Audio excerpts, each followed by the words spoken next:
प्रारंभ होत है, सुनो साध चित दे, भजो राज श्यामा श्री प्राणनाथ, सखी जीवन हमारो रे, श्री मामती के साथ जी, भया चर्चा का वक्त, अब तुम सुनियो चित दे, लाल आगे आए बैठे इन्हें तकत, लाल आगे आए बैठे इन्हें तकत।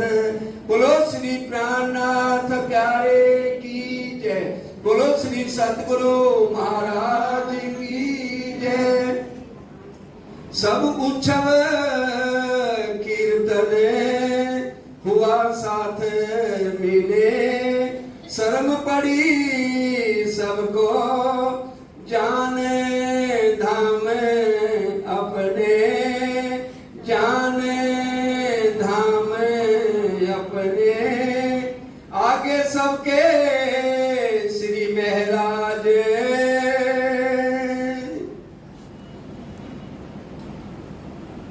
प्राणों के आधार आत्म संबंधी सुंदर साथ जी, आप सबके चरणों में कोटि कोटि प्रणाम। सतगुरु धनी देवचंद जी का जब अंतर ध्यान हो गया तो बाल भाई ने बड़ी राजनीति खेल करके बिहारी जी को गादी पर बैठवाया। श्री महाराज ठाकुर तो गादी पर बैठना ही नहीं चाहते थे। बंदे दो श्यामा जी के, एक नस्ली और नजरी। बिहारी जी को तो नस्ल से थे, उन्होंने कभी चर्चा सुनी नहीं, तारतम्य लिया नहीं। इधर श्री जी का तो हर समय ध्यान, उन्होंने तो चितवन में अपने असली तन को भी देख लिया और सुंदर साथ को भी अलग, बिहारी जी की गद्दी पे बैठने के बाद सुंदर साथ को भी अलग बैठ के चितवन भी परम धाम का करवाते और राजी श्यामा जी और सुंदर साथ जो मूल मिलावे में बैठे हैं उनकी भी सारी बातें बताते। परम धाम के 25 पक्ष जो सतगुरु धनी देवचंद जी के मुखारबिंद से सुने हुए थे, उनकी चर्चा भी खुद बैठ के किया करते थे। बैठे चर्चा सुनने को, और अब बिहारी जी जब बैठा दिया गादी पर, सुबह 3 बजे उठ के आते हैं और आकर के उनको नहलाना धुलाना, श्रृंगार करा के गादी पे बैठाना, फिर उनकी चर्चा सुन के सुंदर साथ को चर्चा सुनाना, फिर कोर्ट में जाना, वजीर के पद पर थे। फिर शाम को बिहारी जी को प्रणाम करके फिर सुंदर साथ को चितवन कराना। पूरा कष्ट अपने शरीर को दे रहे थे। सबो खंडनी कर समझा वही इन साथ के वो। अब सुंदर साथ को खंडनी करके डांट करके जैसे भी है मंदिर को भरने लगे। चर्चा की चर्चा करें एकांत एक ठोर। एकांत में बिहारी जी को पता ना लगे, अलग से परम धाम का रस पिला रहे हैं। धामधनी साथ बिना ना दिखावे और कोई मतलब नहीं। इनविद साथ जी जागिए बताए देवरे जीवन, श्याम श्यामा जी साथ जी जित बैठे चौक वतन। कैसे मूल मिलावे में राजी श्यामा जी, कंचन रंग के सिंहासन, तिनके 6 पाए 6 डांडे, एक एक डांडे में 10-10 रंग जवेरों की झलकत है। तो इस तरह से पूरा वर्णन करते हैं। श्यामा जी उनके भाई होंगे और सारा सुंदर साथ उनके चरणों में बैठकर चर्चा सुनता है। यो नित्याने चर्चा करते खुली आंकड़ी अंतर्जामी। जब लगातार सेवा करते रहे चर्चा सुनाने की तो राजी की मेहर बढ़ने लगी। सब आई दिल में खुशबोए इस्लामी। परम धाम की सारी राजी ने उनको निज बुद्ध दे दी। हम तो हैं धाम में एक खेल नहीं रंजक। हम यहाँ के नहीं हैं, हम तो हैं परदेसी, अपना वतन है अक्षर पार देखने आई हैं संसार। तो परम धाम की बात के अलावा और कुछ बात नहीं करते। हद पार बेहद है, देहद पार अक्षर, अक्षर पार वतन है, जागिए इन घर, वही की बात बताते हैं। हम सहलक से नजीक बैठे आगे हक, और हम ये सांस की नली के भी नजदीक हैं, इतनी भी हमारी राज्य से दूरी नहीं है। उनके नेत्रों में देख रहे हैं और राज्य हमारे नेत्रों को अपने नेत्र में लेकर सत्ता वाली नजर से ये खेल दिखा रहे हैं। एक खुशहाली दिल में उठत कई तरंग, और दिल में भी बहुत खुशी है कि सुंदर साथ की सेवा राज्य मेरे से करा रहे हैं। हमारे धाम नजीक हक सुबहान की अर्धांग, हम उनकी क्या है, अर्धांगिनी है। सुबह भी हम बोलते हैं ना, जब आरती उतारते हैं, संग अर्धांग अली लिए लाज, तो हम उनकी सब जितनी 12,000 आत्माएं हैं, रांची महाराज हैं, और वो 12,000 स्वरूप धारण करके रात को शयन कक्ष में हमें पूरे सुख देते हैं। साथ आगे खोलने दिल हुआ रोशन, अब सुंदर साथ के आगे भी बड़ी खुशी हो रही है कि हमें ये धाम की चर्चा मिल रही है। चलो कोई बात नहीं, बिहारी जी को भी मत्था टेक लेंगे। आत्म की तो खुराक लगातार सबको मिल रही है। क्यों चर्चा ज्यादा करें, खुशहाल होए सैयन, ऐसी चर्चा कर रहे हैं जिससे सब सखियों को आनंद मिल जाए। विरह में, दर्द में चर्चा भी ऐसी होनी चाहिए ना, सुनने वालों के दिल में भी दर्द उत्पन्न हो। चुटकुले सुना दिए, हंसी कर दी, तो वो चर्चा नहीं है। सेवा करो सैयन की यह मनोरथ है उपजत। अब उनके भाई का भी धाम गमन हो गया, फूल भाई जी का भी धाम गमन हो गया। अब सोचने लगे अब सुंदर साथ की सेवा करूं, इतना पैसा मेरे को मिलता है, मैं अकेला कितना खर्च कर लूंगा, तो क्यों ना सुंदर साथ की सेवा करी जाए। कांजी भाई को अपने घर नौकर रख लिया कि भी तुम ऐसे हैं, सारा सामान बढ़िया से बढ़िया ले आओ। 200 टीन घी आ गए, चावल, खांड, घी, सब उनका मकान खचाखच भर गया। कौन भात कीजिए इनों की सेवा ईत, रोज नए नए तरंग आ रहे हैं। ये धाम के साथी हैं, किसी को काम ही ना करना पड़े, अकेला मैं कमाऊं और सब सारा दिन भजन कीर्तन करें। इन भात बंदगी के लगे करने विचार, ये बंदगियों की सेवा के अलावा और कोई रास्ता नहीं है। प्रेम सेवाएं हमें 500 जितना धन है हम अपने घर के लिए रखे, बाकी सेवा में लगाएं। गोविंद भेड़े के काम में वहाँ ही खबरदार, ये सारा संसार क्या है, गोविंद भेड़े के समान है, इसलिए इसमें अपना मन नहीं लगाना और राज्य और सुंदर साथ की सेवा करनी है। कहाँ से कमाए के कब सेवा होए सब साथ, मैं कमाऊंगा तो सुंदर साथ की सेवा होगी। करी मसरत बिहारी जी सो ले दीवानगिरी बजीरी हाथ, बिहारी जी को मत्था टेका, प्रणाम करी, कहने लगे वजारत की पोस्ट खाली है और अब पैसा आएगा मैं लाऊंगा तो सब सुंदर साथ की सेवा होगी।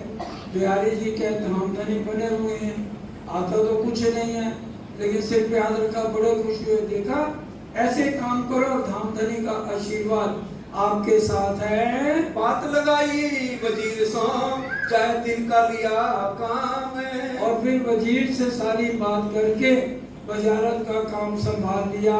वही बखत आवे साथ में दीदार को इस ठाम, और फिर जो है सुबह बिहारी जी के दर्शन, शाम को दर्शन, उसमें भंग नहीं होने देते हैं। आया बोझ लौकी का सिर के ऊपर सब, अब मेहनत तो बहुत पड़ रही है लेकिन फिर भी परवाह नहीं करते। खूब सुबह जल्दी उठना, रात को देरी से सोना, सुंदर साथ की सेवा दिन पर रात हो रही है। चर्चा के करण को अंतर पड़ा तब, किसी दिन चर्चा करते भी अंतर पड़ने लगा क्योंकि वजारत भी बड़े ईमानदारी से सही ढंग से करनी है, बिहारी जी की भी सेवा करनी है, सुंदर साथ को भी एकांत में चर्चा और चितवन में लगाना है, इसलिए थोड़ी परेशानी होने लगी। अब कसाला करके चूके न बखत सुनन।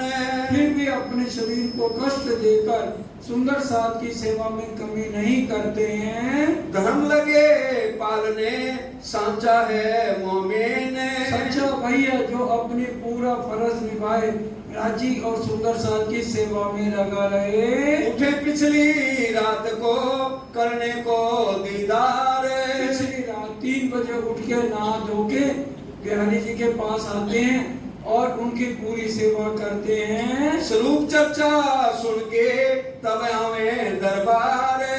बिहारी जी को एक ही चौपाई आती थी, स्वरूप सुंदर सदगुण सकोमल रूप देखने ना खोल नूर जमाल। अपने आप को ही वो धामधनी मानते थे और उन्हीं के दर्शन करके प्रणाम करके फिर राजी का मूल मिलावे में ध्यान करके अपने काम पर जाते थे। यह काम व्यवहार करते रहा 4 घड़ी पिछला दिन। और फिर जो मर्जी बोलते हैं ना, हमको इस खेल से सिताब गढ़ो शिरा। तो ये रोजाना ये अर्जी भी वहां पर उस समय से शुरू हो गई थी। तमा से उठ के आए बैठे जमात सैयन। फिर उसके बाद सुंदर साथ को चर्चा और चितवन लगाते हैं। ताम चितवनी धाम की करत है सबको। ये देख लीजिए, चितवनी सब कोई कर रहा है, क्योंकि बिना चितवनी के हम निर्मल नहीं हो सकते। इन विध साजी जागिए बताए दिवरे जीवन, शाम शर्मा जी साजी जित बैठे चौक पर। तो जब तक हम उनका ध्यान नहीं करेंगे और उपाय कोई ना है, भजन बिना सब न रखे पची पची मरिए मान। इस दिन करिए प्रेम सो श्री युगल स्वरूप के चरण, निर्मल होना जाए सो और धाम वर्णन। तो हम जब चितमन सुबह करेंगे और धाम वर्णन ब्रह्म सृष्टि लीजिए हमारे सैया अपना जीवन, तो ये जो हम इतना ध्यान करेंगे तो आत्म को बल मिलता है। स्वरूप वस्त्र वर्णने होने लगा सोए। अब स्वरूप वस्त्र वर्णन करने लगे कि राजी का सुंदर स्वरूप कितना प्यारा है।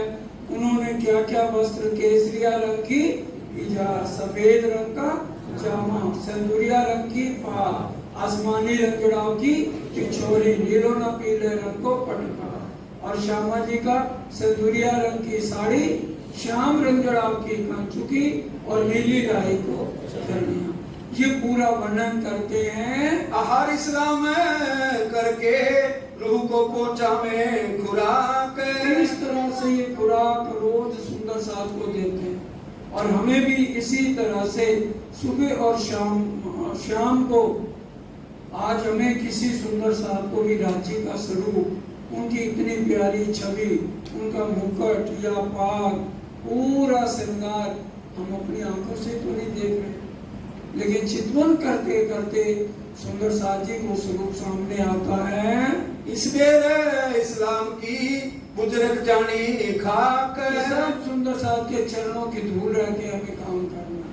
बुजुर्ग मांगी खाक, खाक के समान ज्यों ज्यों गरीबी लीजिए, साथ में त्यों त्यों धनी को पाइए मान, इत जागे का पाले ये कोई चेतो चतुर्सुरा।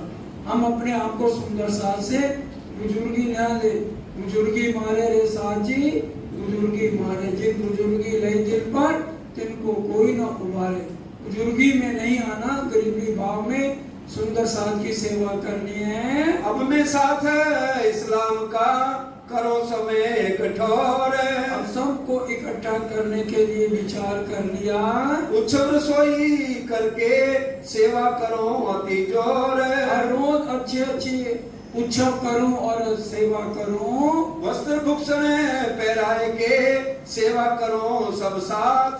सब सुंदर साथ की सेवा करूं, क्योंकि परम धाम में ये सेवा सुंदर साथ की नहीं मिलनी। वहाँ तो मंचा ही पासा ही है, हमें वहाँ कोई सेवा करनी नहीं है, इच्छा मात्र से सब कुछ होता है। मोको धाम धनी ने इनके पकड़ाए हाथ। इनको राजी महाराज ने इन सुंदर साथ के हाथ पकड़ाए हैं, इसलिए इनको अच्छी से अच्छी चर्चा, अच्छे से अच्छे भोजन यहीं पर कराऊं नौतनपुरी में। मायामी ने बैठ के लाह लेने अब माया में रह के एक सेवा ही है जिससे हम लाभ लेके परम धाम में अपना नाम ऊपर, राजी हमारी तारीफ करेंगे, कि देखो जी ये इन्होंने ये सेवा करी है। धाम में जाके पीछे ए ना होवे कब। धाम में जागने के पीछे सेवा नहीं। एक आदमी था राजेश में, वो बहुत सेवा करता था। उसने अपने पंखों पे अपना नाम लिखाया, दीवारों में लिखाया। अब जब वो यमलोक गया तो बड़ा खुश हुआ कि भी मेरा तो नंबर मेरिट लिस्ट में। यमराज को कहने लगा भाई मेरा नाम देख लिस्ट में कहाँ है। कहने लगे आपका तो नाम है ही नहीं। कहने लगा अरे मैंने इतनी सेवा करी है। वो कहने लगे तो फिर वहां लिखाया होगा नाम हर एक जगह। कहते हाँ वहां तो लिखाया था। कहते भाई एक जगह ही नाम लिखा जाता, या तो अपनी बुजुर्गी ले लो, सब जगह अपने नाम लिखाओ। और यहाँ पर ऊपर एक ही बार लिखा जाता है, दो बार नहीं होता है। इस वास्ते इस बात की लूट होए करनी। इसलिए सेवा की जितनी हो सके हमें लूट करनी है। इनसे प्रीत कीजिए सगाई जान धाम अपनी। राज्य से हमारा आत्म का संबंध है, इसलिए वो सेवा करनी है। सो सबे जाहिर में करो मनोरथ सब। सबकी इच्छाएं पूरी करूं, सबको छुट्टियां लिख के यही बुला लेता हूँ। लाभ ले माया मिने धाम में बातें होवे तब। धाम में हमारा मुख ऊंचा होगा, नहीं तो आंखा क्यों मैं उठाऊंगी, मोहे मारेगी बड़ी शर्म। तो हम आंखें कैसे उठाएंगे अगर हम सेवा नहीं करेंगे तो। अजमाइश साथ की करत हक सुभान। और राजी हमारी फिर सिफत करेंगे। मोमिन की माया मिने होत है पहचान। मोमिनों की माया में यही पहचान है।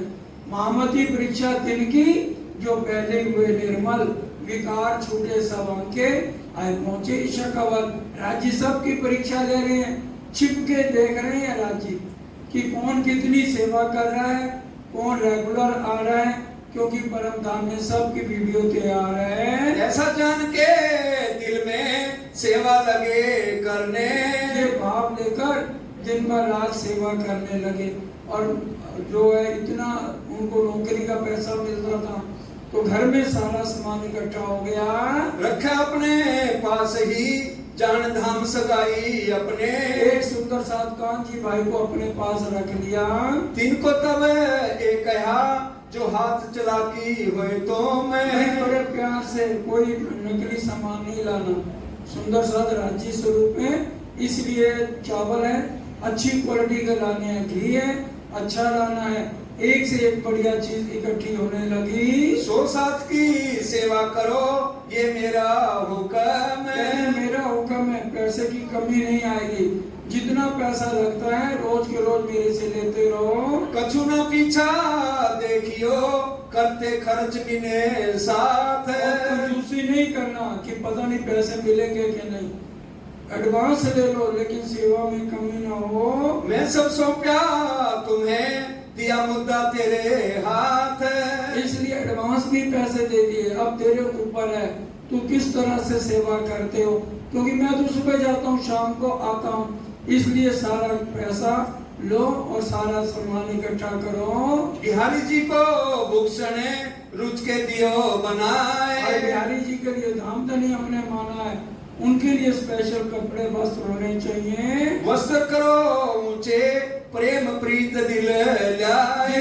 प्रेम लेकर उनकी पोशाक बनानी है। एक तो कहना साथ में और दूजा पाया हुक्म में। एक तो सुंदर साथ की सेवा मिल गई कांजी भाई को, और दूसरा श्री महाराज ने हुक्म कर दिया, बड़े खुश हो गए। सो सेवा करने लगा जो सुख पावे आत्म में। इसलिए वो दिल से सेवा करने लगे, आत्म भी उनकी प्रसन्न रहने लगी। नाग जी के हथियार और वस्त्र भूषण। और नाग जी जो उनके हजूरी हैं उनके भी वस्त्र भूषण हथियार बड़े प्यार से बनाओ। सब साथ के वास्ते क्या बुलाने का इलाज। और सबको चिट्ठियां लिख दी कि सब अपने अपने कारोबार छोड़ के आ जाओ, सारा दिन भजन कीर्तन हर पल सेवा करो, और यहाँ आपकी खाने पीने की कोई कमी नहीं रहेगी। जैसे सब मंदिरों में भंडारे में हम लोग जाते हैं, कोई कमी नहीं होती।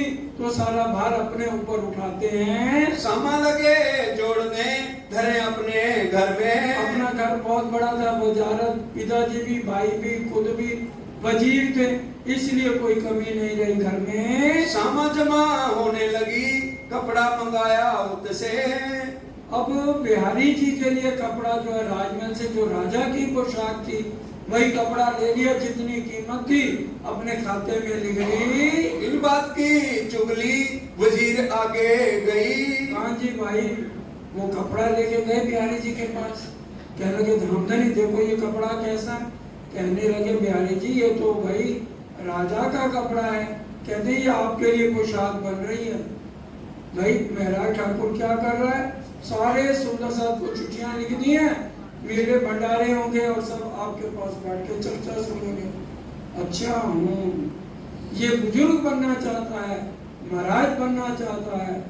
उसी समय किसी को कह के चुगली करवा दी। अब राजा दुकान के बच्चे थे, आए और देखा घर इतना सामान भरा पड़ा है, अकेले और दो भाई हैं। तो अब उनको पकड़ लिया, नजर बंद कर दिया, घर की कुड़की एक लोटा भी नहीं उठाने दिया, राजी किसी की कुड़की न उठाए। अब तीनों को नजर बंद जेल में कर दिया गया। सामालई सरकार में हुआ जोराई ने ऊपर, बहुत सख्ती हो गई इनके ऊपर। सन 1714 भाई कुतुब खान की मुहिम में। 1714 में उधर राजा को कुतुब खान ने बुला लिया कि टैक्स 3 साल से नहीं आया, नहीं तो मैं नौतनपुरी में हमला कर दूंगा।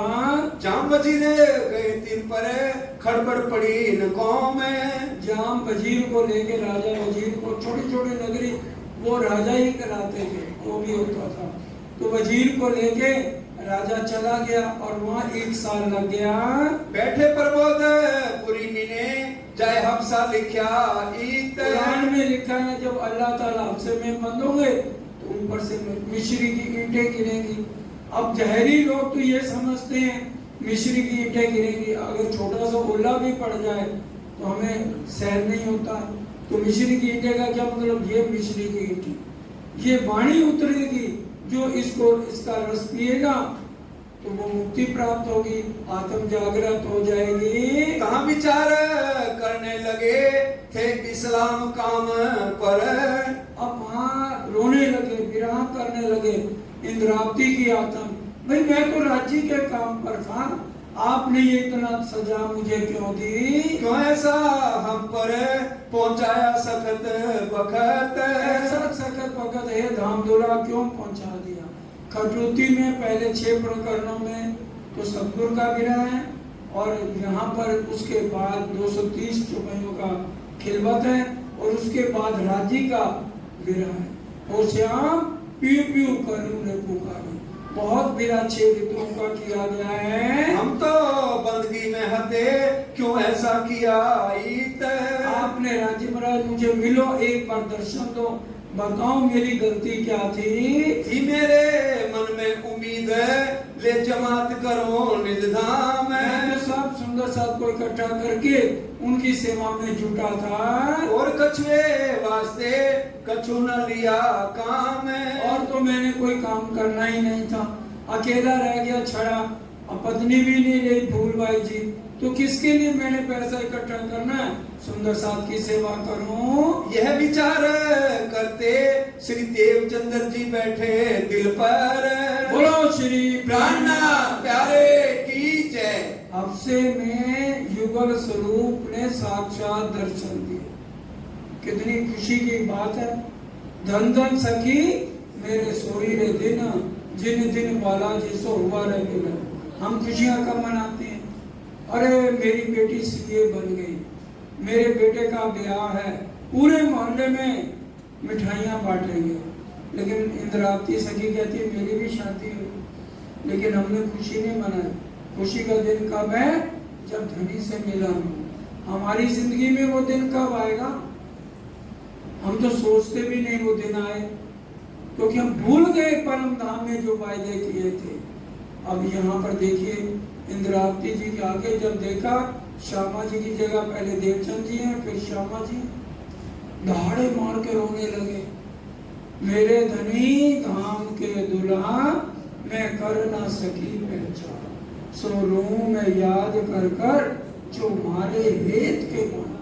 आप मेरे को कितने प्यार से डांट के फटकार के चर्चा सुनाते थे परम धाम की, लेकिन मैं आपको सब कुछ समझता था। आपने समझाया भी मेरी प्रदक्षिणा दिन रात करो, मैं धाम का धनी हूँ, लेकिन हमें समझ नहीं आई।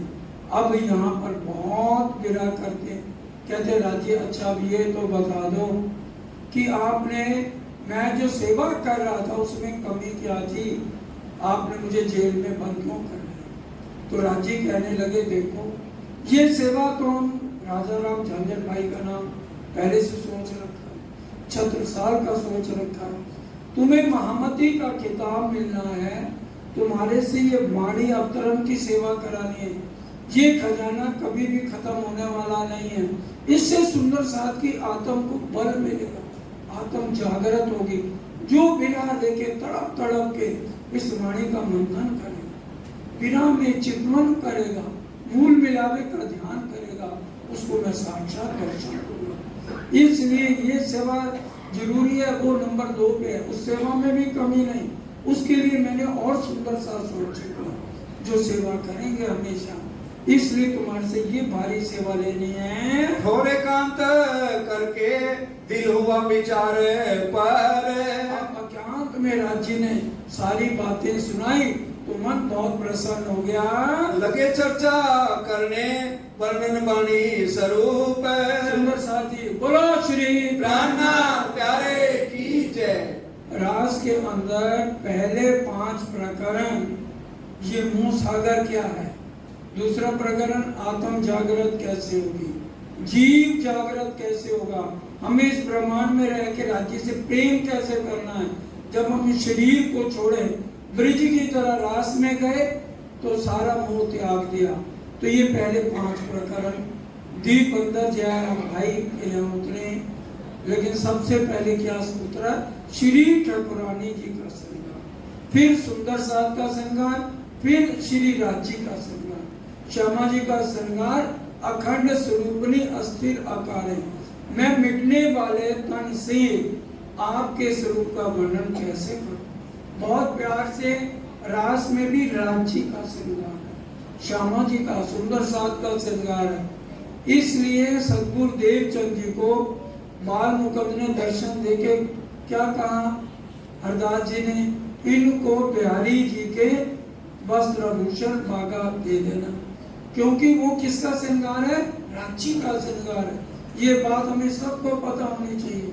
ज्यादा से ज्यादा समय हम चितवन को दें, आत्म को बल दें, जागृति हमारे अंदर आए। तो इस तरह से हफ्से के अंदर राज श्यामा जी उनके हृदय में बैठे, और यहीं से ही मूल सन्मंद की पहचान हुई, जो हम रोज बोलते हैं, सन्मंद मूल को मैं तो पाओ पल छोड़ो ना जाए, अब छल बल मोए का करे, मोह आदित्य दियो है उड़ाए, सन्मंद मूल को मैं तो पाओ पल छोड़ो ना जा। 6 महीने लगातार तो इतना पिला दिया, खाना पीना छोड़ दिया। जब राजी महाराज नहीं आए तो अपनी नस दबा दी, शरीर छोड़ दिया। इसी भजन वाणी ज्ञान में आता ना, मैं तो अपना दे रही पर तुम ही राख्यो जी, बल दे आप खड़ी करी कछु कारज अपने पीर, सन्मंद मूल को मैं तो पाओ पल छोड़ो ना जाए। तो मैंने तो अपना शरीर छोड़ दिया, आप ही अपना काम लेने के लिए दोबारा राज्य ने जीव को डाला और अंदर आकर विराजमान हो गए। क्यों करते दिल खुला बैठे, दिल सुंदर रूप अनूप स्वरूप बैठ गए। रास प्रकाश गुजराती और खटलूती कलश गुजराती की 2 चौपाइयाँ ये हमसे में उतरी और कलश गुजराती फिर बाद में महामंगलपुरी धाम सूरत में पूरी उतरी है। और फिर आगे जाकर जो है प्रकाश हिंदुस्तानी, कलश हिंदुस्तानी और सनद उतरी है जिसमें मोहम्मद जी की छाप आई है। शिव ठुकरानी जी का श्रृंगार है पहले हुआ जो ये, पहले सबसे शिव ठुकरानी जी का श्रृंगार हुआ, पीछे श्री राज जी का श्रृंगार है जरूर करने के, फिर सुंदर साथ को और फिर राज जी का हुआ है। ताको वर्णन करते हैं दिल खुला हुआ बखत, अब दिल खोल के पूरा अच्छी तरह से राजी अंदर जुगो बैठ के पूरा वर्णन इंद्रावती जी से कर रहे हैं। उदो भाई छोटे सबसे भाई हैं, उत्तम दास की उनकी आत्म का नाम है। उस समय कापियां तो थी नहीं तो कोयले से दीवार पे लिखने लगे शिव ठकुरानी जी का श्रृंगार अखंड स्वरूपनी हस्ती रखा। तो जब वहां पर ये वर्णन होने लगा ब्रिज का रास का तो साक्षात आड़ी का लीला होने लगी, साक्षात राजी श्री कृष्ण बन के आए, लीलाएं होने लगी।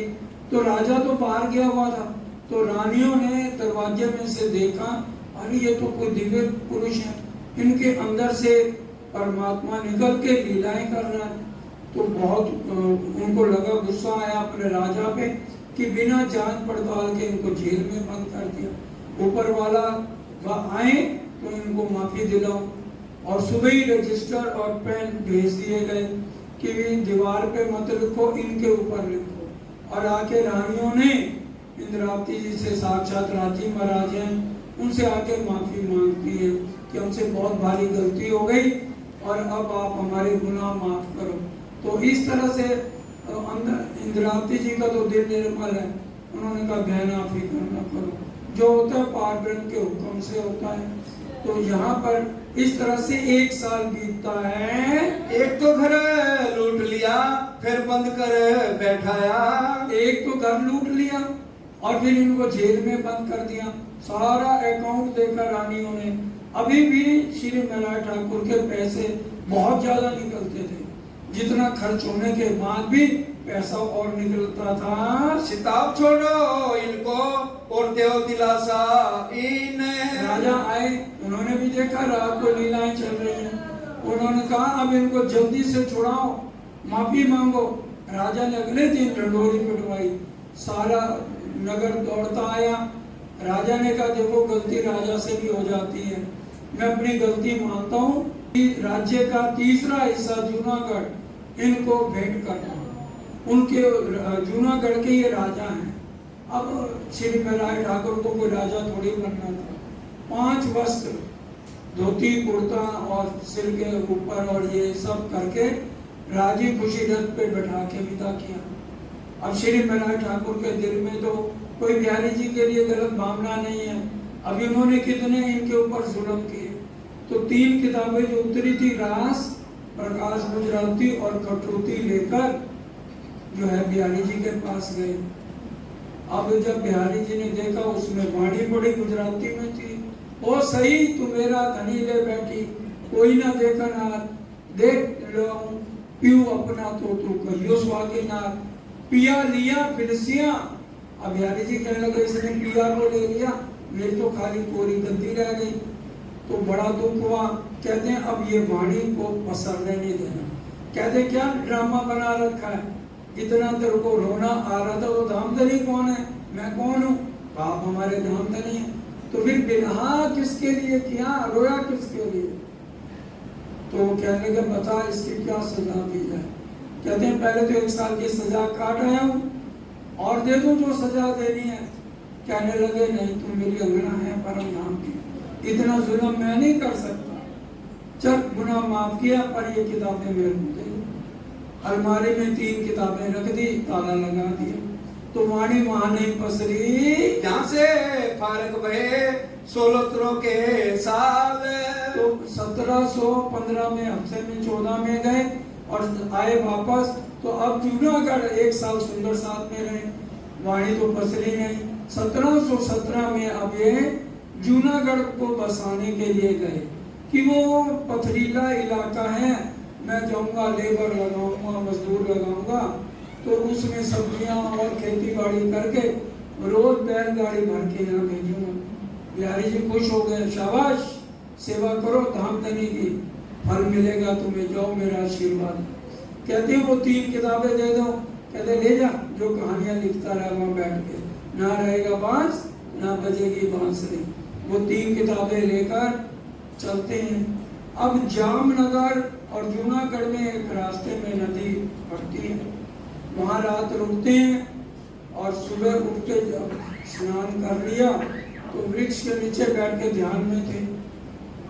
तो फूलबाई जी की आदम वीरमान की लड़की तेज कुंवरी है, उसके अंदर प्रवेश किया। तो वो उनको लेकर के आते हैं, तेज कुंवरी जी पानी भरने आती हैं, देखती हैं सामने प्राणनाथ जी हैं तो घूंघट निकाल देती है। अब उनके पिता कहने लगे, वीरमान बेटी मैंने तो तेरी शादी नहीं करी, किससे घूंघट निकाल रही? कहने लगी ये मेरे पिछले जन्म के पति हैं, इनसे पूछ लो जाके। अब वो गए, कहने लगे ऐसे ऐसे मेरी लड़की है तेज कुंवरी, कह रही आप उसके पिछले जन्म के पति हैं। तो उन्होंने बुलाया प्राणनाथ जी ने, कहने लगे अच्छा पिछले जन्म में तुम्हारा क्या नाम था? कहने लगे फूलबाई। कहने लगे हमारा घर कौन सी दिशा में है? कहने लगे आपका घर पूर्व दिशा में है। कितने कमरे हैं? 8 शयन कक्ष हैं। मेरा क्या नाम है? आपका नाम है राय ठाकुर है, आप 4थे नंबर पे हो, आप 5 भाई हो। तो इस तरह से बड़े प्रश्न पूछे। उनको तो सब कुछ पता ही था ताकि उनके पिताजी को विश्वास हो जाए। फिर कहने लगे अच्छा तुम्हें विश्वास है श्री महाराज? कहने लगे हाँ मुझे विश्वास है। कहते इनको फिर पत्नी के रूप में स्वीकार कर लो। वहीं पर ही जल लेकर उनके ऊपर छींटा मारा और जयकारा बोल के अपनी अर्धांगिनी बना लिया। और एक ही बात कही, देखो आज के बाद तुम्हें मेरे साथ सेविका के रूप में रहना है। कहने के लिए आप मेरी धर्म पत्नी होगी, लेकिन शारीरिक संबंध हमारे नहीं रहेंगे। तो इतना कहकर उन्होंने स्वीकार कर लिया। इनके साथ ही जूनागढ़ चले गए। कहाँ चले गए? जूनागढ़।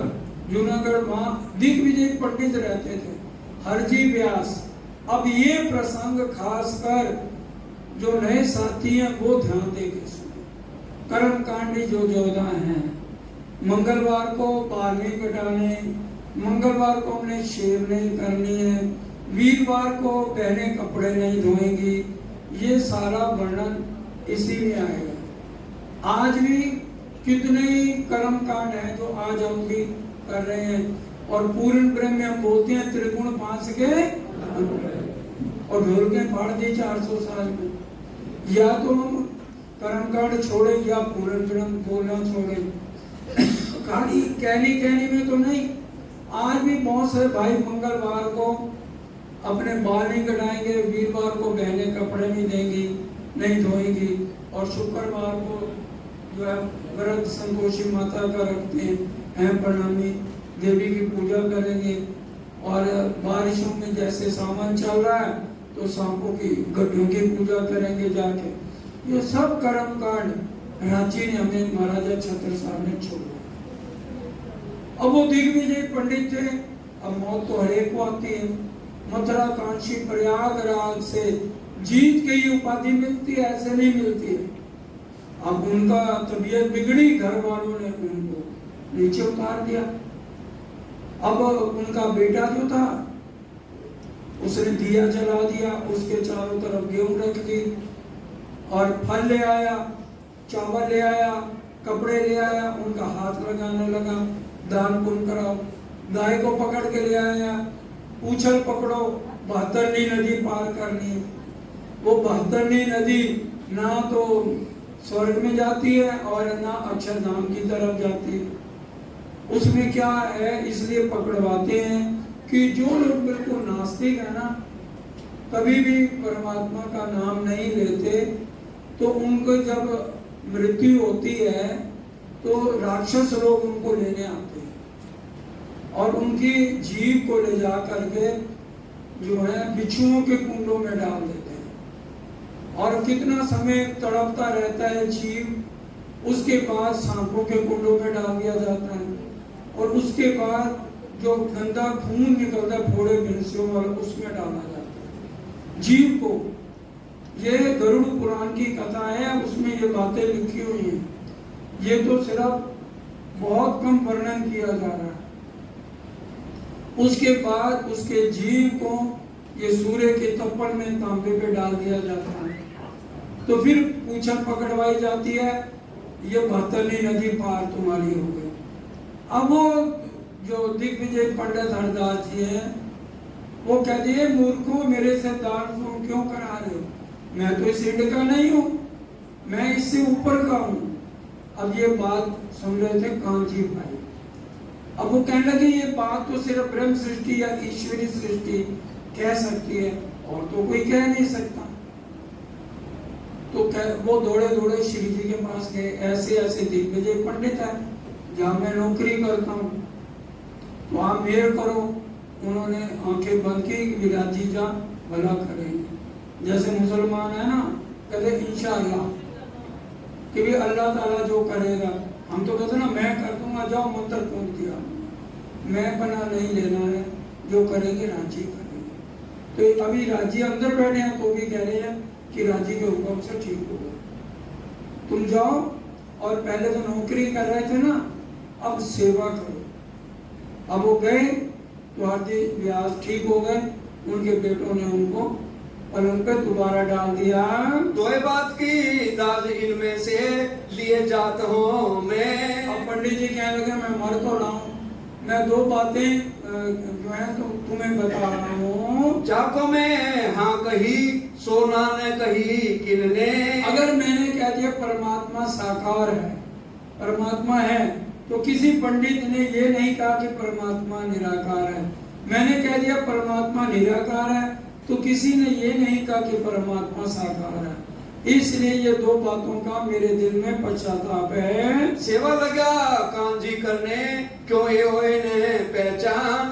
अब पहले तो नौकरी कर रहे थे कांजी भाई, अब क्या करने लगे, अब सेवा करने लगे। बड़े प्यार से बागों में जाते हैं, अच्छी अच्छी ताजी ताजी तोरियां, लौकी, टिंडे जो आज हम लोग कहीं भी खाते हैं ना, तो उनको अच्छी तरह घी में छौंक लगा के सेवा करने लगे। अब जहाँ तो डॉक्टर ने, वैद्य ने बोला था 2 महीने में ठीक होंगे, तो पंडित जी 15 दिन में ठीक हो गए। अब वो कहने लगे कांजी भाई अगर मैं पंडित हूँ, कोई मेरे को 1000 रुपया उस समय, आज तो लाखों हो गया ना 1000 का, कोई मेरे को 1000 रुपये भी मत्था टेकता तो मैं इतना खुश नहीं होता जितना तूने मेरे को सेवा से खुश कर दिया। तू बोल क्या चाहता है, मैं तो उतने पैसे दूं। अब कांजी भाई ने कहा मेरे ऊपर कर्जा है किसी का, आप ठीक हो जाओ फिर मैं बताऊंगा। फिर थोड़े दिन बाद कहने लगे बता भैया मैं ठीक। कहने लगे एक साधु महात्मा है, आपका नाम सुन के वो आए हैं भटकते हुए यहाँ पर, प्रयागराज, मथुरा, कांची, वृंदावन, सबने यही कहा है कि इन पंडित जी के पास जाओगे, हरजी व्यास के पास, तो आपका कल्याण होगा। तो मैं उन्हीं करते हुए मेरे पास आए, उन्हीं की आप प्रार्थना से शायद आप ठीक हो। अब वो हंसने लगे। पंडित जी कहते हैं अरे तूने मांगा भी तो क्या मांगा, मैं तो सोच रहा था 5-6 हजार रुपया मांगेगा, ये तो मैं खुश हूँ, यही तो मेरा काम है, अभी जा। वो कह रहा अब तो मैं नौकरी पे हूँ, कहता मैं छुट्टी दे रहा हूँ ना, अभी साथ महात्मा को बुला लो। अब गए श्री जी के पास कि भी चलिए आपको बुला रहे हैं पंडित जी कथा करने के लिए। कहते हैं वहाँ मेरी फिक्र नहीं करना, अपने उन्हीं की सेवा करना, मैं अपना आप कर लूँगा। श्री जी आ जाते हैं। अब वो पूछते हैं पंडित जी कहाँ से पधारे हो। वो कहते हैं हम तो रमते साधु हैं भाई, आपका नाम सुना, आप ही हमारे जीव को मुक्ति करोगे। वो कहने कि इतने ग्रंथ पढ़े हैं, ये वेद पढ़े हैं, 4 वेद हैं, 18 पुराण है, 6 शास्त्र, बोलो किस पे चर्चा करें। श्रीमद् भागवत के ऊपर चर्चा करने के ठहर गए। अब बड़े ध्यान से, अब जो है 2 महीने लगातार तखत के ऊपर पंडित हरदास जी हैं और श्री जी दंडवत प्रणाम कर रहे हैं, अंदर राजी बैठे हैं। हमारे में कितना है, कोई नया साथी आता है हम प्रणाम नहीं करते, अरे ये तो जीव सृष्टि है, और पता नहीं आप जीव सृष्टि हो वो ब्रह्म सृष्टि हो।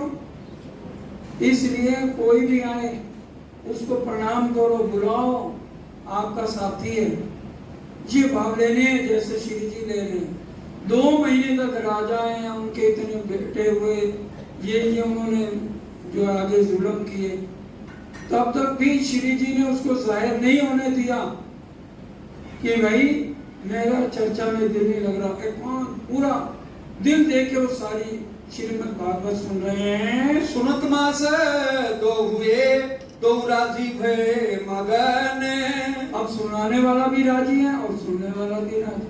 पूरे 2 महीने बीत गए सुनते सुनते। एक दिन ठोर नारायण की ताके कहे वचन। एक दिन पंडित जी ने वर्णन किया बड़े ध्यान से, बोलो श्री प्राणनाथ प्यारे की जय। 84 लाख योजन हीरे का एक ही मंदिर है, उसमें जो है आदि नारायण रहते हैं। अब शिव जी से नहीं रहा गया, उन्होंने चरण पकड़ लिए, हजूर ये बताओ ये 84 लाख योजन हीरे का मंदिर कहाँ पर है? क्योंकि ये सारा ब्रह्मांड कितना लंबा चौड़ा है, कलश हिंदुस्तानी में पढ़ लेना। 50 लाख योजन का है और 14 लोक हैं, 3.5 लाख योजन का एक एक के भाग में आता है। तो इस तरह से ये 50 लाख योजन है। और वो क्या कह रहे हैं, 84 लाख योजन का एक ही हीरे का मंदिर, ये कहाँ पर है? ये ठोर है किनकी सो मोहे कहो सुकन। ये बता दो। कहे पंडित जी मैंने तो 2 महीने आपसे बड़े प्यार से सुना ना, एक ही सच है छोटा सा, ये बताओ कहाँ पर है? जब जवाब व्यास दिया होए के दिल मगन।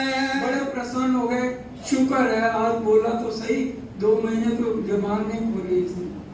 अब बड़े प्रसन्न होके क्या कहते हैं, एक ठोर अक्षर की लिखा शास्त्रों में। अरे भाई ये ठोर अक्षर ब्रह्म की है, एक ही 84 लाख योजन का हीरे का मंदिर, उसमें अक्षर ब्रह्म रहते हैं। तब कदमों लाग फिर कहा ए ठोर पाऊं तुमसे। भाई मेरे को बताओ ये है कहाँ पर? ऊपर तले है, बाहर है, अंदर है, कहाँ पर है? ये ऊपर तले माए बाहर के ए ब्रह्मांड तीत। क्या ये ब्रह्मांड अलग है? मोसो को समझाए के ये जो ठोर अतीत।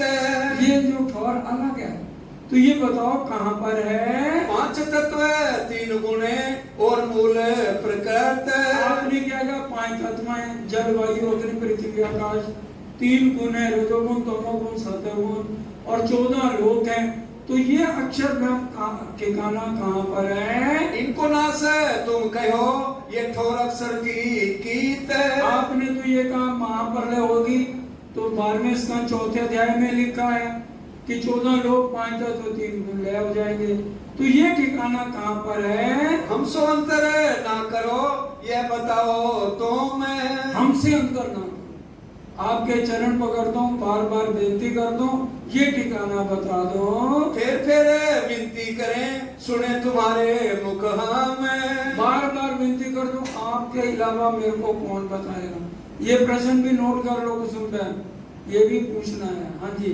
तब जवाब व्यास दिया ये ठोर आद नारायण। गलती होगी माफ करो, ये अक्षर ब्रह्म का नहीं है, आदि नारायण का ठिकाना है। क्षीर सागर में रहते हैं लिखी शास्त्रों में पहचान। क्षीर सागर में रहते हैं, शास्त्रों में ऐसा लिखा है। तब श्री जी ने कहा ये तो कहा मैंने ईंड। अरे ये जो आप ठिकाना बता रहे हैं, 14 लोक में है और 14 लोक तो महाप्रलय हो जाएगा। तो ये ठिकाना क्षीर सागर कहाँ पर है? ये महाप्रलय में ना रहे उड़े त्रैगुण समेत ब्रह्मांड। ब्रह्मा विष्णु महेश नहीं रहेंगे, त्रैगुण समेत ब्रह्मांड उड़ जाएगा। फिर विनती करें हम सो ना करो अंतर।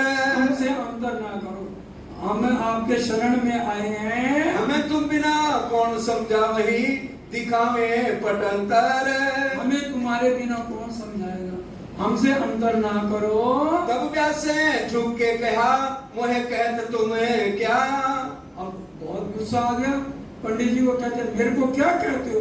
ये रखे शास्त्र, इसमें यही लिखा है, मैं इसके ऊपर कहाँ बताऊं? शास्त्रों में ऐसा लिखा, तो क्या दूं इनका उत्तर? मैं उत्तर क्या दूं? शास्त्र पढ़ लो, इसमें यही लिखा है। कहा कटुक वचन आचार्यों को, इन्हों ऐसे ही लिखे सुगन। पंडित जी व्यास जी कहने लगे, बुरी गालियां देने लगे आचार्य महाराजों को। तो मैं क्या करूं, क्या निशा करूं मोमेन? मैं तुम्हारी तसल्ली कैसे कराऊं, मेरे को बताओ। तब कान जी ने कहा, कछु अक्षरातीत की पूछो बात। कान जी बैठे थे, वो कहने लगे, इनसे अक्षरातीत की पूछो। श्री जी को बहुत गुस्सा आ गया, जोर से धक्के कहने लगे, ये तो क्षण में थक गया, इसको क्षर का तो पता नहीं है, 84 लाख योजन हीरे का मंदिर का पता नहीं, और तो कह अक्षरातीत भी पूछो। तो ये इसको कुछ नहीं आता, ये बेकार आदमी ले आए हो। ये तो थका अक्षर में, सुध नहीं अक्षर। इसको शुद्ध अक्षर ब्रह्म की नहीं है, क्षर में ही थक गया। तो अक्षरातीत की ये क्या बताएगा? अक्षरातीत की दिन को क्या देवे उत्तर? अक्षरातीत का इसको कुछ पता नहीं है। तब रीस करके कहा, श्री जी ने सुकन। श्री जी ने क्या उत्तर दिया, बड़े ध्यान से सुनिए। तब व्यास की सुध गई है बात सयन। अब वो जब श्री जी ने गुस्से में कहा, तो कांपने लगे पंडित जी, तखत पे बैठे। अब उनको सब याद आ गई, क्योंकि बहुत बड़े विद्वान थे। अब अभिनो भविष्यन्ति मुनियो ब्रह्म रूपना उत्पन्नाए कलयुगे प्रधान पुरुष आश्रय, कि कलयुग में अक्षरातीत पार ब्रह्म आएंगे, और मैं तो इनको ऑर्डिनरी इंसान समझ रहा हूँ, ये तो साक्षात पार ब्रह्म है। अपने तखत से उतर के दंडवत प्रणाम श्री जी के चरणों में करने लगे, और उनको तखत पे बैठाया, और खुद नीचे हाथ जोड़ के बैठ गए। जो मैं आया तुम पे सुनने चर्चा के सुगन। श्री जी ने कहा, मुझे भागवत सुननी नहीं है, मेरे को सारी भागवत आती है, उनके अर्थ मेरे से समझ ले। तुम वचन अंत समय कहे थे मुख थे। तुमने अंत समय क्या कहा था, कि अगर मैंने परमात्मा को निराकार कहा, तो कोई पंडित मेरी बात नहीं काट सकता, और मैंने अगर साकार कह दिया, तो कोई निराकार नहीं कह सकता। तो मैं तुम्हारा घमंड तोड़ने के लिए पार ब्रह्म ने मेरे को तुम्हारे पास भेजा है। हमको पठाए हक ने, तुमको रखे तीन।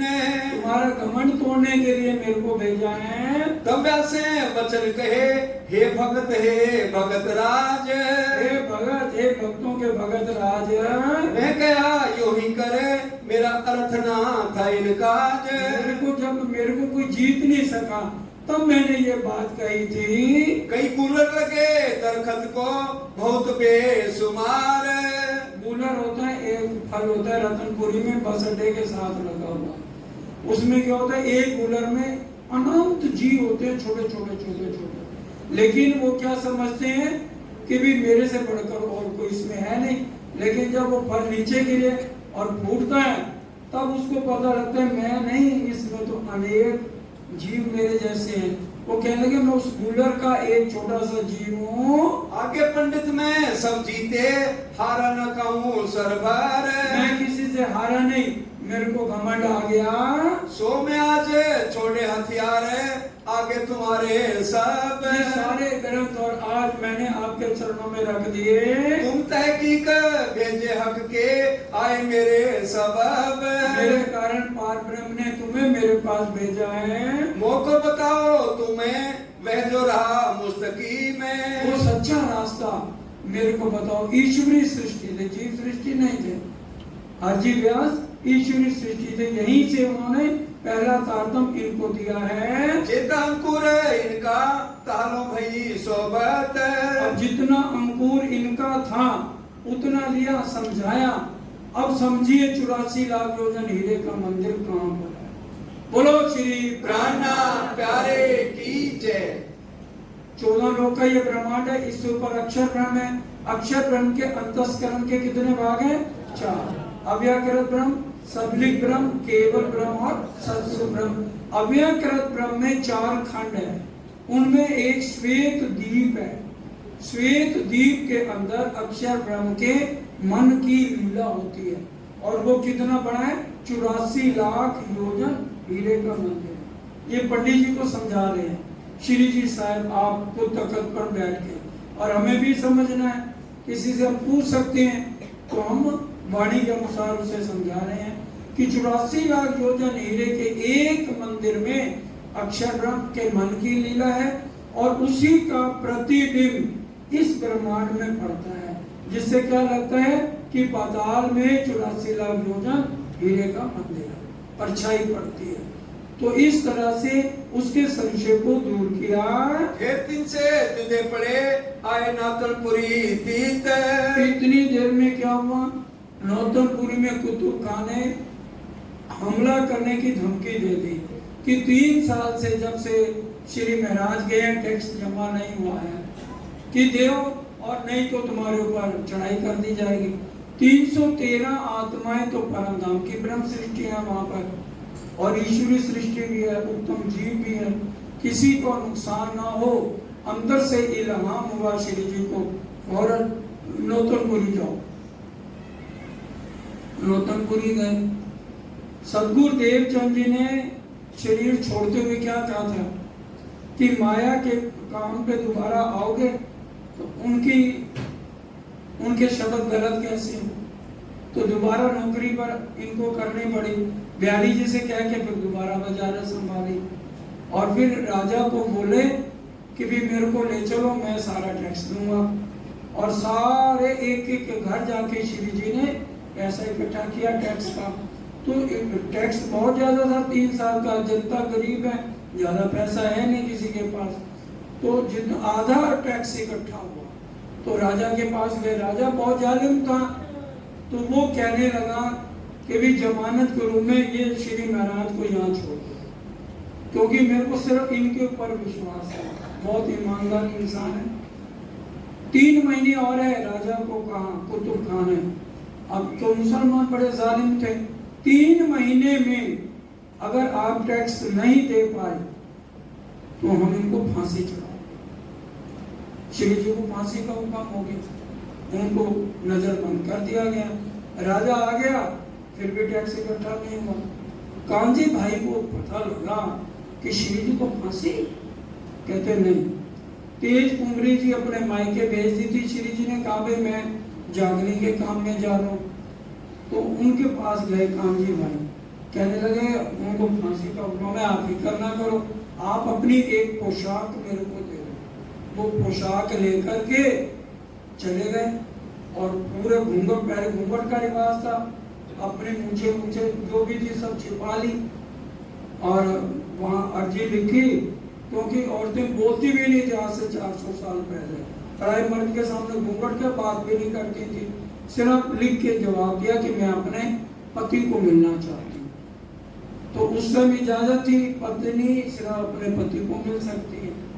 तो कहा भी तुम्हारे को 2 घंटे का टाइम है, दरवाजा खोलो। अब श्री जी भी हैरान, तेज कुंवरी तो आ नहीं सकती, लेकिन कुंडी खोली तो कांजी भाई ने अपना घूंघट हटाया और कहा श्री जी ये कपड़े पहनो और निकल जाओ। उन्होंने बहुत कहा नहीं नहीं, कहते नहीं, हम जैसे तो लाखों जग में तुमसा कोई ना जाता, आप फौरन बाहर जाओ। वाणी में पहला प्रकरण पढ़ते हैं ना, पहले प्रकरण में आता है, माही ग्रही तीसरी मैं तरण युद्ध कीजा फरी फरी अच्छे गदमत मारी। 3 बार तो माया ने जीत लिया। पहले फूलबाई जी का धाम गमन हुआ तो श्री जी की जीत हुई, फिर जेल में भेज दिया, और फिर अरब में भेजा आके प्रणाम से निकालने की। 4थी बार यहाँ पर हार गया कि परम धाम राजी कहेंगे कांजी भाई को मैं बचा सकता था, तो क्या तेरे को नहीं बचा सकता? अच्छे गदमत मारी है। तो बाहर निकल आए। अब नौतनपुरी तो जा नहीं सकते, भगोड़े बन गए ना, तो जेल से भाग के आए। तो अब ये जागने के लिए आगे निकलते हैं।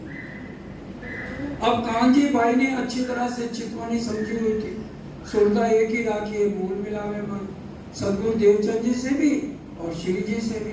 वो दिन रात अपना चितवन करने लगे। राज श्यामा जी, राज श्यामा जी, अपना धनी श्री श्यामा श्याम, अपना भाषा है निजना, श्री राज श्री राज श्री राज करने लगे। अब उस दिन, जिस दिन फांसी देनी थी, उस दिन भी वो दिन आ गया। अब जब इनको पकड़ के ले गए और जो जल्लाद था वो भी आ गया, जंजीर खींचने की देर थी, इनके मुख से श्लोक निकलने लगे, ए मुसलमानों, तुम्हारे ऊपर हिंदुओं पे इतने जुल्म कर रहे हो, वक्त आखिरत को तुम्हारा हाथ अल्लाह ताला के हाथ पे होगा, तुम्हें बहुत कड़ी सजाएं मिलेंगी, तुम्हें शर्म आनी चाहिए जनता पे इतने जुल्म करते हुए। राजा भी घबरा गया, भाई भेजा तो मेराज को था, ये तो कोई और है। तो फिर फौरन भाई फांसी रद्द की जाती है, फांसी का फंदा उतारा गया। बोले कहाँ जाना है तुमको? कह रहे जाना कहाँ है, अपने घर जाना है, और कहाँ जाना है? रथ मंगाया गया, उस पे बैठा के राजी खुशी उनको विदा किया गया। और ये अब आ गए तेज कुमरी जी के पास। और श्री जी कहाँ पहुंचे? दीप बंदर जयराम भाई कंसारे के पास जागनी के लिए। 1722 में सबसे पहले जागनी का काम दीप बंदर से शुरू किया और 25,000 किलोमीटर पैदल यात्रा, इतने कष्ट संकट उठाते उठाते पद्मावतीपुरी धाम में पहुंचे। तो सुंदर साथ जी दीप बंदर कैसे सत्संग हुआ, कैसे इनको राजी महाराज सबने माना, वो सारी चर्चा का विषय पर चलेगा। समय पे आइए, बहुत सही ढंग से है। और आज जो नए साथी हैं उनको पता लग गया होगा कि अपने घर में अपनी बीवियों को मना करें, वीरवार को कपड़े धोने हैं, मंगलवार को जो शेव बनाते हैं शेव बनवाएं, बाल कटवाएं, जितने कर्म कांड है सब छोड़ दो, नहीं तो पूर्ण रोड कोई नहीं बोले। हमें जो राज्य ने समझाया है हम उल्टा रास्ता पकड़ाए हुए हैं, इसलिए बहुत सारी बातें हैं जो हमें हर तरह से राज्य महाराज गीतक में सिखापन देते हैं। तो सब मिलके चौपाई दुराएं, मिलके चौपाई दुराएं। ए जो बीतक भाई, जो बीतक भाई, श्री महामती के ब्रह्म श्रेष्ठ को, श्री माए ब्रह्म श्रेष्ठ को, माया में खेल की कही, माया में खेल की कही, अब आगे की कहूँ, अब आगे की कहूँ। ए जो बीतक भई, ए जो बीतक भई। बोलो श्री प्राणनाथ प्यारे की जय, बोलो श्री सतगुरु